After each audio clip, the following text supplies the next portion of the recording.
Il-Kulleġġ Malti għall-Arti, ix-Xjenza u t-Teknoloġija flimkien mal-Kamra tal-Kummerċ organizzaw kollokju li jiffoka fuq il-ħtiġijiet futuri tal-industrija marbuta mal-implementazzjoni ta' edukazzjoni li tindirizza l-istess ħtiġijiet wara l-pandemija.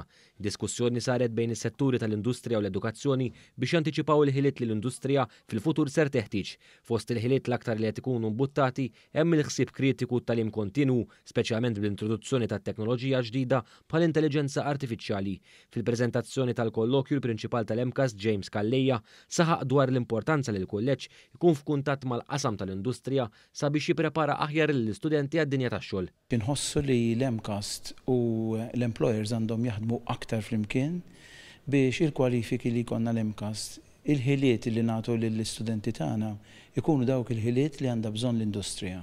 Dan mhux se jkun l-aħħar kollokjum tagħna, anzi diġà qed nipplanjaw laqgħat oħra ma' min iħaddem biex il-programmi tagħna ikunu aktar aġġornati ma' tibdiliet kbar li hemm fid-dinja tax-xogħol. Min-naħa tal-Kamra tal-Kummerċ il-Kap Eżekuttiv Marta Sportelli iddeskrivit dan il-kollokju pass pożittiv minħabba li juri kif is-settur edukattiv f'Malta qed jaħseb għal ġejjieni.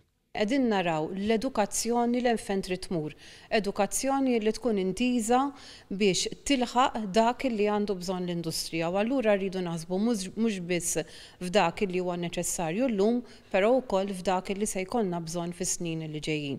U l-aħjar mod kif dan ottjenuh huwa li bil-industrija u l-edukazzjoni jħejju il-pjan flimkien. Preżenti għal dan il-kollokju kien hemm ukoll il-Ministru għall-Edukazzjoni Ġustin Caruana li faħret l-inizjattiva tal-MCAS hekk kif qed ikun katalist tibdiliet meħtieġa biex il-ġenerazzjonijiet tal-lum u għada jtejbu il-ħiliet tagħhom.